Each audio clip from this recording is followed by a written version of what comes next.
Saudara yang dikasihi oleh Tuhan Yesus Kristus, kita harus benar-benar menyadari bahwa masa hidup kita di dunia ini begitu singkat, sangat singkat sekali. Dan itu sudah dikatakan di dalam kebenaran firman Tuhan. Sebab masa hidup kita di dunia ini kan hanya 70 tahun. Itu yang firman Tuhan katakan. Kalau kuat ya 80 tahun, tetapi kebanggaannya adalah kesukaran dan penderitaan. Mazmur 90 ayat 10 mengatakan itu. Masa hidup kami 70 tahun, dan jika kami kuat 80 tahun, dan kebanggaannya adalah kesukaran dan penderitaan. Sebab berlalunya buru-buru dan kami melayang lenyap. Saudara, mari kita perhatikan kalimat berlalunya buru-buru, artinya waktu hidup di dunia ini sangat cepat sekali, atau dapat dikatakan sangat singkat sekali waktu hidup ini. Dan memang kenyataannya seperti itu. Karena apabila kita membandingkan waktu hidup di dunia ini dengan waktu hidup di kekekalan nanti, maka waktu hidup kita di dunia ini sangat singkat sekali. Saudaraku, oleh sebab itu disingkatnya waktu hidup di dunia ini, kita tidak boleh tersesat. Sekali lagi, kita tidak boleh tersesat. Menyadari akan hal ini, saudaraku, maka kita harus benar-benar mempersiapkan hidup kita ini dengan serius, supaya masa hidup kita di dunia ini bisa seperti yang Allah kehendaki. Begini saudaraku, ibarat orang yang sedang bertani, maka benih yang kita tabur haruslah benih yang benar-benar terbaik. Kenapa demikian? Supaya ketika tiba musim menuai nanti, kita akan menuai, kita akan menuai hasil panen yang terbaik. Saudara yang dikasihi oleh Tuhan Yesus Kristus, sebagai orang percaya kita harus sungguh-sungguh menyadari bahwa di balik kehidupan ini nanti, atau di balik kematian nanti, kita pasti akan menuai apa yang telah kita tabur di dunia ini selama kita hidup. Itulah kenapa selama kita masih hidup di dunia ini, kita tidak boleh tersesat. Sekali lagi, kita tidak boleh tersesat.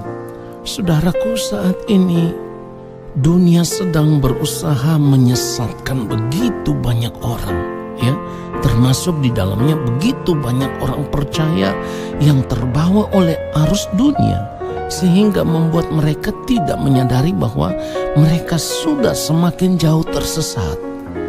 Nah, inilah yang harus kita sadari, saudaraku. Sebab oleh kenyamanan dunia, banyak orang menikmati dunia ini dan mereka tidak menyadari bahwa kenyamanan dunia itu sudah membawa mereka terlalu jauh tersesat.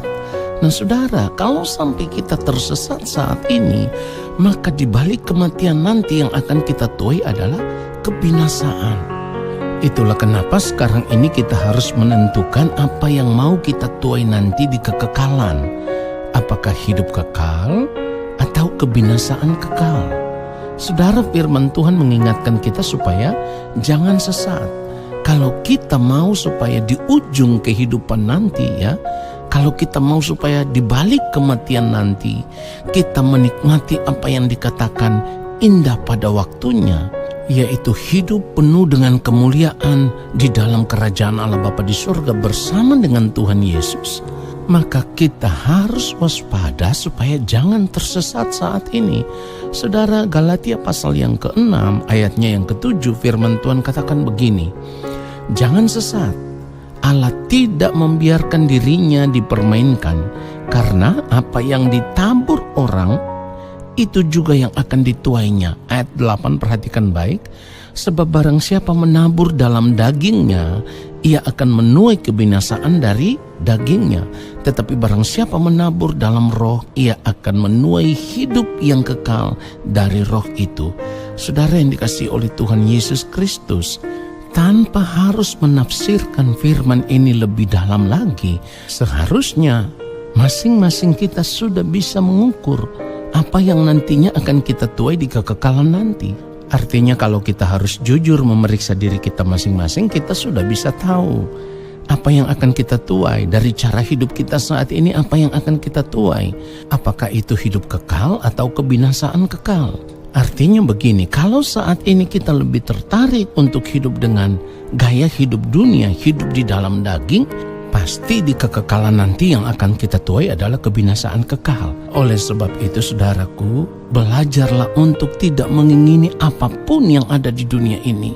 Belajarlah untuk tetap hidup dalam kesucian kekudusan Allah, hidup di dalam kebenaran, hidup dengan tidak berbuat dosa lagi, supaya pada akhirnya kita boleh menuai hidup kekal di dalam kerajaan Allah Bapa di sorga.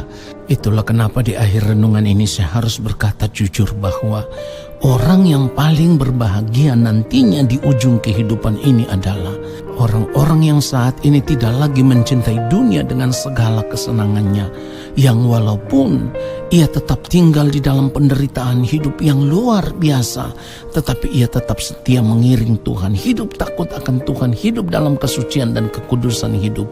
Maka dapat dipastikan yang akan ia tuai di kekekalan nanti adalah kehidupan kekal bersama dengan Tuhan Yesus di dalam kemuliaan.